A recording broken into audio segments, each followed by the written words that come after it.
Welcome, welcome, everybody, to Beyond the Technique. We are diving into this new year. Everybody's lit up, everybody is so motivated, and I am right there with you. Today, we're talking about a new compensation structure for commission salons. I'm really excited to share this strategy in order for us to really push the what we're capable of in producing bigger and better retail revenue. Are you ready to increase your retention and revenue and convert website traffic to clients? Then you're ready for Maya. Maya is a marketing and client recruitment software. Maya creates better business relationships by pairing the right clients with the right beauty professionals. How do we do it? A matchmaker. Your brand will have its own unique matchmaking survey. By pairing people based on their skill set, budget, personality, and lifestyle preferences, Maya creates lasting relationships that keep both sides coming back for more. You don't get a second chance to make a first impression. Pair the right clients with the right beauty pros the first time. Visit joinmaya.com to get started. So let me just share a little bit of a background. I am, leading through Maya, a 7-figure salon owner group. And I review all the applications of owners who want to be a part of it. And one thing I've noticed is this kind of struggle bus that we seem to be on with helping our technicians, providers, and stylists to produce bigger revenues in retail. And we've kind of heard from our sales reps that revenue helps support the salon profit margin. This is what we use to fuel our ability to invest in more education and our guest services team. And I would say that is absolutely true. We are at Be Inspired Salon, which is the salon brand that I started in 2010 in Madison, Wisconsin. We've recently, the last couple of years, been known as a top 200 salon specifically for the compensation and benefits category, which I'm super proud of. One of the things that we're known for is really offering our guest service team members a significant hourly wage as compared to other retailers in our area.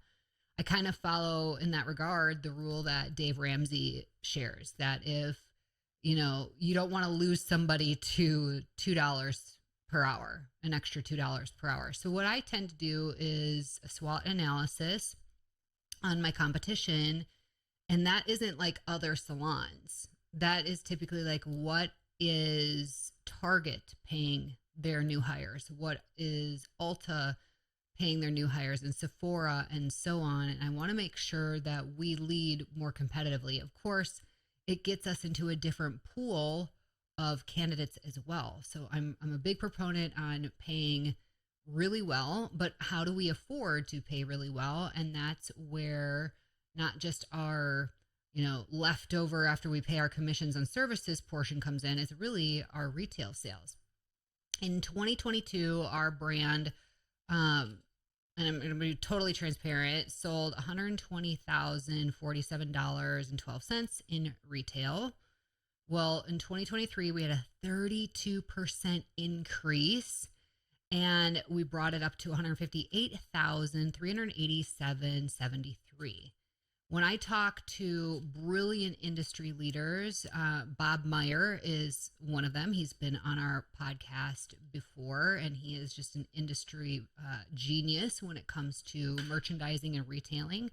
He has shared, hey, with your square footage and the number of stations you have, your potential is really 180,000 a year. So we still have this gap on what we can accomplish, and I want to get there. We also, super cool and exciting, are opening a third salon. It'll be our second Be Inspired Salon location in Madison, Wisconsin. So we set a really big goal for 2024, and that is to sell between both locations $255,000 in retail. Well, how do we get there together? What can we do? I'm going to tell you a little bit about my vision and how this plays into the strategy.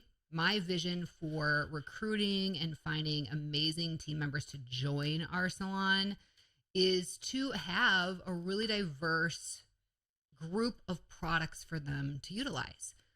So we are not just a one product brand salon brand. Okay. So we carry multiple retail products. And part of that strategy is to really attract great talent. I find that the new generation into the beauty industry, they want to have the most opportunities. They want to have the most variety. They want choices. They want to try it all. They want to do it all. And we want to be there for that. Plus, I love hair care products. So as long as they are high performing, clean, conscientious, I'm all about it. I've tried multiple things. Some things we get on board with, some things we don't. It depends if it makes sense for our brand, but we definitely have multiple options and it's been awesome. And here's the other cool thing, kind of pro tip, is when you have more than one or two product lines, you're tapping into more than one or two vendor capable education, meaning your vendors are going to be able to supply you with multiple product knowledge classes throughout the year, possibly skill classes like hair cutting or hairstyling, bridal updo classes, color classes potentially, so there's just a lot of perks to having those options. Now, the negative is it's trapped cash, and we could sit and poo-poo on that all day long, but are you going to sell retail? Is having hair care and hair products at your salon important to you?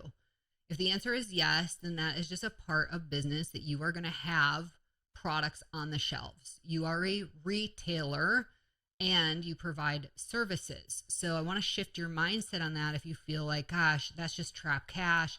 Nobody wants low quantities. We found that when we had more available on the shelf, we sold more. Isn't that a funny thing? So, specifically speaking with Bob Meyer, I'm going to keep calling him out because he's amazing. And he is now with Inner Sense Hair Care. Yes, we carry that line. Love it. It's super clean and organic, but I'm not necessarily here to endorse Inner Sense. I'm just saying Bob is brilliant and Inner Sense is brilliant for bringing Bob on board. So in speaking with him, he really made it clear, like, just remember that nobody wants to buy the last jug of milk, like the last gallon of milk on the shelf. Nobody wants that one. Okay. So you really need to have at all times, like at least 2 to 3 products. So your quantities for the products you carry may need to increase, but we're coming off of our annual reviews, our in-person conversations with our team members. They're really fired up about this new compensation structure. And one of the feedback we're receiving is, I'm loving that I never run out of the products. If I'm going to grab a backwear product to use on my client, I don't now walk up and say, shoot, that's sold out, or we don't have that. Because now I have to try to convince my client to pre-order, buy it today, we'll get it, we'll let you know when it's in, like who wants that? We do that if we have to, but it's not going to be the best situation because clients are used to getting what they want relatively quickly. On that point, let me just share one thing. And I shared this with our team at our end of year team meeting, is over 60%, this is huge, over 60% of consumers still buy more in person than they do online. Over 60% of consumers still buy more in person than they do online. This is a huge opportunity for us to realize that all of these companies who are working to sell digitally, I mean, Amazon, online vendors, when you're on social media, all the things you see that you're bombarded with, they wish they could have the time and attention that we have behind the chair or in the room with our guests. They wish they had that. Everybody is vying for the attention of consumers. And you get to have that one-on-one. And yet, we're kind of not doing what we could be doing with our ability to sell retail. Let me just talk about the why behind selling retail. Because you may have people pushing that, oh, I don't want to be pushy. Is selling retail pushy? Or is it a direct reflection of the level of trust that your clients have for you? Of course it is, because clients are going to go and get products. I had a stylist share, oh, I didn't sell the products I used on my guest, but I think she's excited about the products because she took pictures of them. And I'm like, in my head, I'm like, well, I've been there and done that. She's taking pictures of them to see where she can source it probably quickly or look at it and buy it elsewhere. So we need to be really mindful that consumers are buying all of these products. So your competition just isn't other salons. Your competition is yourself, because we get in our own way too often. We're shopping with our own wallets for our clients, and we should not do that. I would assume that everybody wants everything, because knowing neuromarketing, I know that people make emotional decisions based on what they want, not what they need or perceive that they need. So we need to kind of step out of our own way and be able to offer the very best products to our clients. And our biggest competition is also the experiences that places like Sephora, even Target in their little shopping area for products, they got mini Ultas in there and Ulta, right? So what are they doing? What do they have? And how can we compete? We may not be able to carry 120 different brands of products, but could we carry, 6 exceptional lines that you can't get elsewhere? And do we make that a major focus for our team and our marketing strategy? And like what I just brought up as goals. If you don't have the goal in front of you for what you want to do for your retail sales for 2024, you are throwing darts just in the air, and there is no target there. You'll never hit a target that's not in front of you. And so that is my big foundational encouragement, is to set your targeted goal for 2024. What is your brand going to produce per location or combined? So how do we tie this into compensation to make it really exciting for our team members? Well, whenever you mess with compensation, you always want to think of the rule of they have to do the same or better. And that's what we've done. Here's the cool news for everybody listening today or watching today.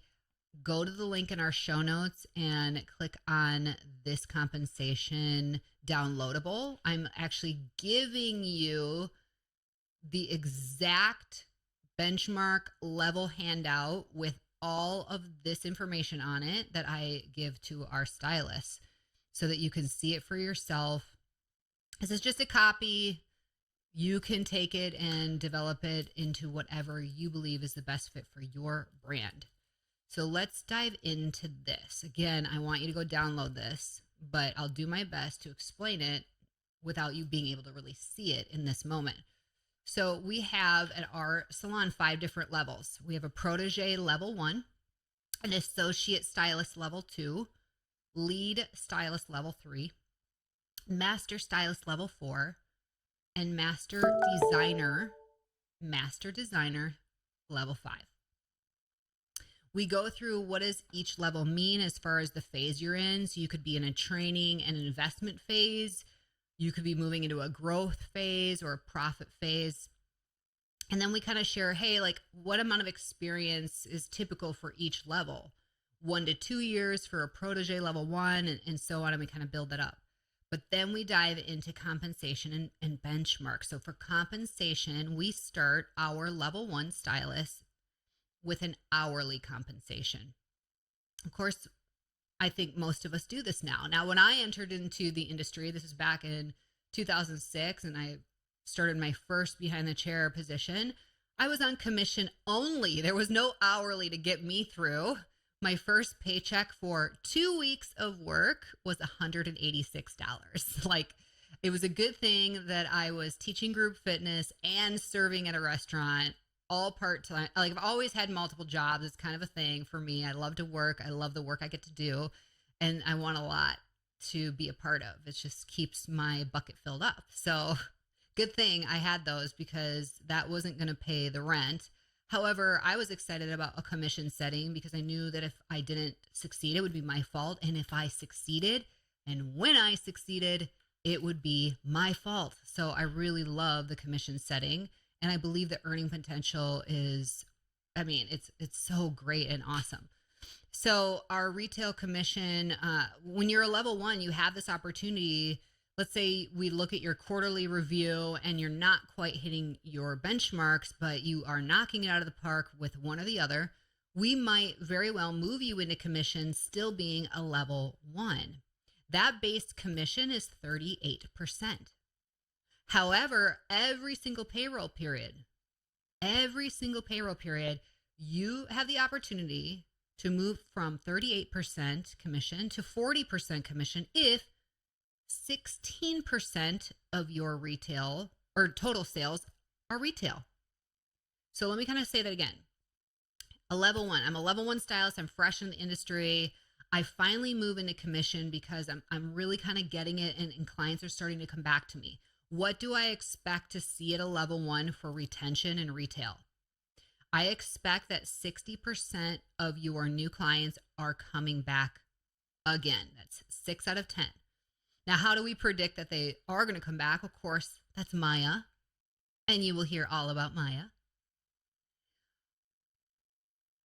If we know we're putting the right clients in your chair, this is a layup for you to take and run with it, and they are going to come back again. Your one behavior is setting up the expectations for your next visits during your consultation so that it's not this shocking thing when I go to check out to then go and actually rebook you. And I know many salons have their stylists rebook their guests right in the chair, and I think that's awesome.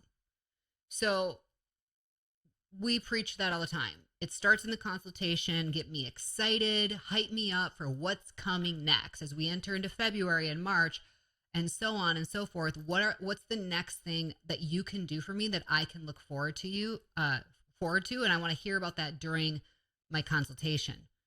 So 60% retention and 16% of your total sales being retail.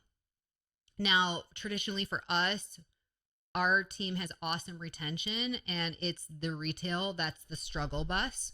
So we at a level one say, okay, because your retention is great, we're going to move you into commission, but we're not moving you to the next level yet until this retail comes up. However, they may have these little moments. There may be a promotion or a new product release that everybody's fired up about, and during this specific payroll period, they're knocking it out of the park. Well, guess what? If you're knocking it out of the park, your base commission bumps up 2% on service sales.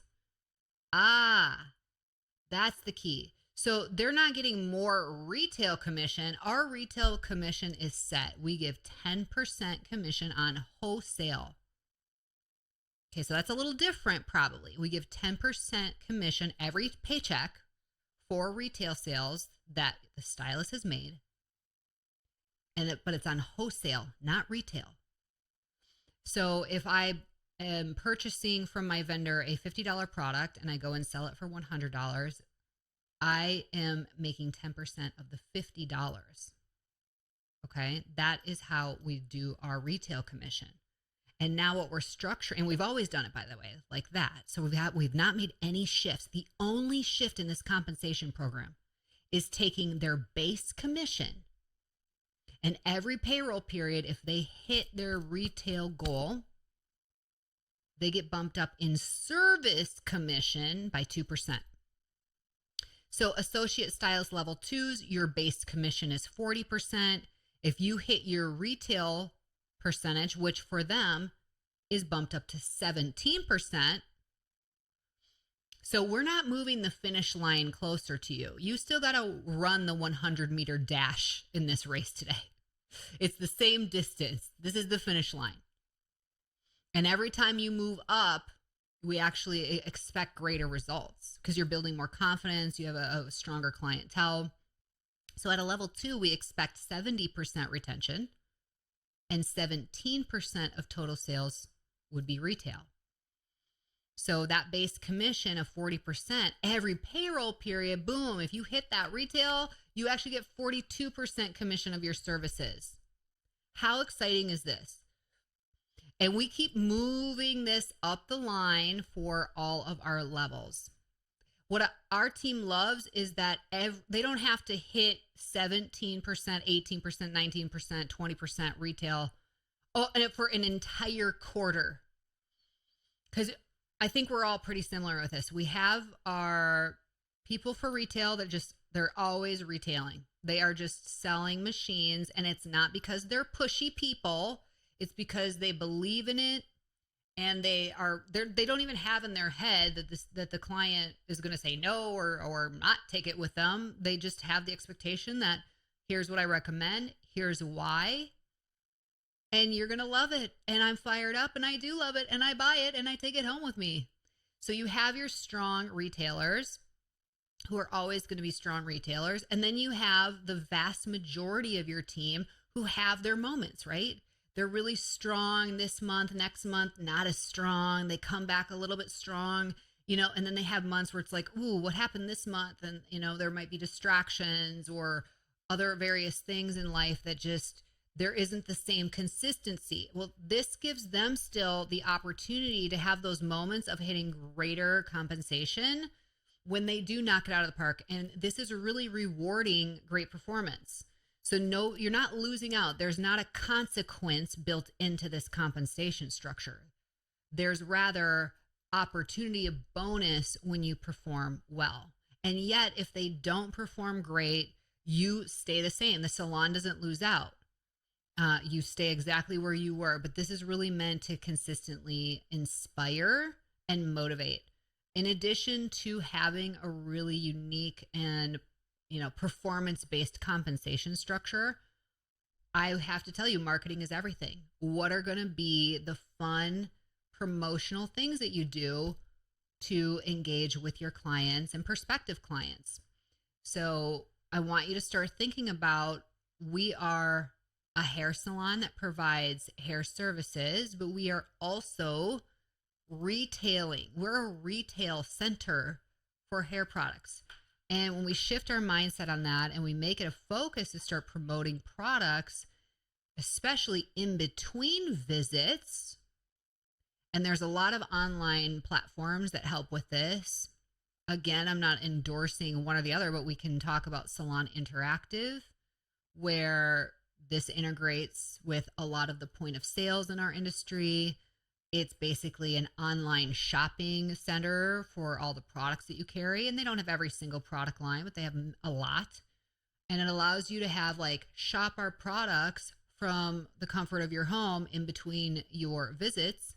And guess what? They do all the fulfillment for you. There's no, shipping boxes, printing out labels, tracking, all that.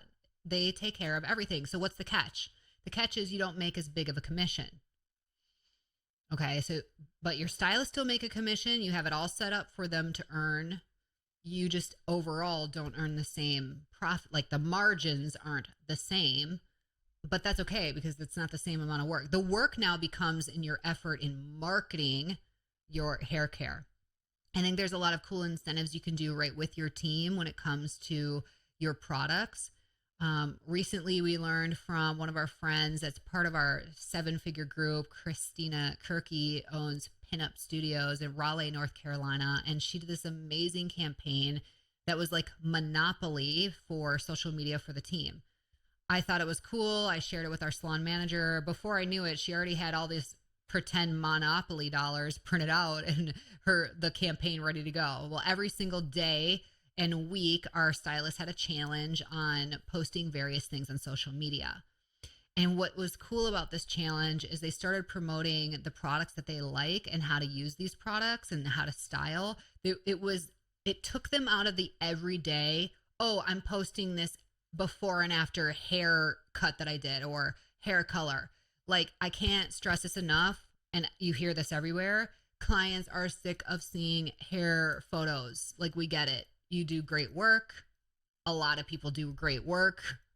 The chances of me perusing your work to bring in as my inspiration picture, maybe there's a 20% chance. The 80% is that I'm going to find something somewhere online or digitally that I bring to you that's not the work you did. But I believe that you do great work, which is why I'm coming to you. So we need to inspire differently. When we started this really fun campaign, um, it was like whoever has the most Monopoly cash at the end actually wins a real $200. So that was a really cool incentive. And everybody was fired up. They produced better videos than I've ever seen. And we got a DM from a client that said, "This is the kind of content I love. Keep it coming." That really fired everybody up. And for some of my stylists who were intimidated about using social media, it kind of was like thrilling. Like, I finally did it. It was a little challenging, but I did it and it's fun and I want to keep doing this. So keeping the momentum alive from a brand perspective. The brand, you as leaders are responsible to then inspire and have those really fun, whether it's a behind the scenes campaign or it's a promotion for guests for products. This is our responsibility. Once we bring the clients in the door, then it becomes your provider's responsibility to make it happen. And I believe this compensation structure is an amazing tool to really elevate them. Now, when it comes to what does this look like financially, part of our downloadable, you're going to see, hey, based on being behind the chair at our salon, 188 days per year because of our time off allowance that they have. And we don't do unlimited. We're offering way too many benefits that are tied to being a 30-hour full-time professional with a professional career path. But we do allow basically 5 weeks off per year. So we have our time off allowance. That basically translates to, as I said, 188 days behind the chair. Well, if I'm a level 1 and I am hitting my goals, what can I expect to earn? Well, we put conservatively your first year $30,000 to $40,000. I'm really excited to share. I was able to bring this up at our team meeting. There's been a lot of talk in our industry about stylists not really knowing how much they make when they're in a commission salon. So again, that falls on us as leaders. It's our responsibility to make sure that our team members know in a commission setting, how does this translate into my gross income and net income? What does that look like? I brought up the gross income, meaning the whole compensation package. And I used an example of my husband used to be in corporate America. He was a senior embedded electrical engineer, earning over 6 figures. And he would look at his whole package. When they look at total compensation, it included his benefits. And when you include all of these different line items, your total compensation package is well over 6 figures. Well, we don't tend to do that with our team, but we need to. So I brought up at the meeting the benchmarks for, hey, here are our top performers. And I didn't say names, but here are an example of a top performer who literally works here right now in each category. We had a level 1 stylist doing just over $55,000. That is awesome. We had a level 2 stylist doing over $65,000. A level 3 stylist doing over $72,000, and our masters doing over $80,000 and over $96,000. And they're working 3.5 to 4 day work weeks. What industry can offer this? This is like huge, but we need to talk about it more and really break it down into dollars. One of the other bonus downloadables that you're going to get with this compensation structure to review is our stylist path to 6 figures. So this shows, and this again is based on 188 days behind the chair.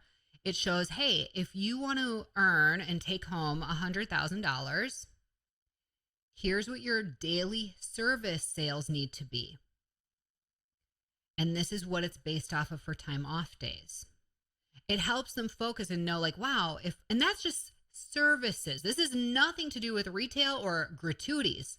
So if they just hit these service sales, let's say they're hitting $798 of service sales that they do when they're behind the chair, that would translate into $60,000 in just service compensation based on our different commission levels, which is so cool. So we could really add another 15% on to that because that's gratuity. And then when we look at your retail incentives and commissions, how much greater is that potential? And then also all the benefits, our time off allowance or paid time off, I should say. So when you're taking time off and you get paid for it, let's put that into your package so you can see what that looks like. And so, I mean, I get really fired up about this because I feel like we aren't just competing against the, 2 to 3 great salons in our area. We're competing against the idea of it could be better for me on my own. And we're competing with people just exiting the industry altogether. If we really show an awesome path for our stylists from a financial perspective and earning perspective, and we create an environment that's really fun, but we still push for performance and do it in a way where they actually win greater bonuses from it, gosh, that's a winning formula. That's a winning recipe, and we all can do it. You can do it. You're probably already doing it. If you're listening to this podcast, you're doing great things. That's why you are committed to joining me here week after week, which I very much appreciate. Join me again next week. I'll be here with you again. I'm going to keep bringing some good things to you this month. It's going to be you and me.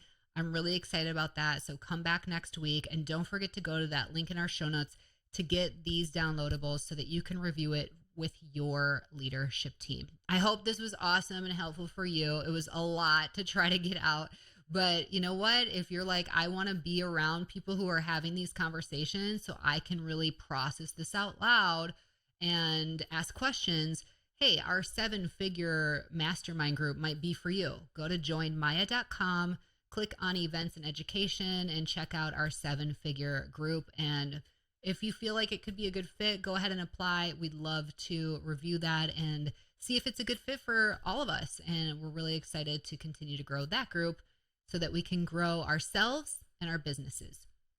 Until next time, everybody, have an awesome day and stay strong.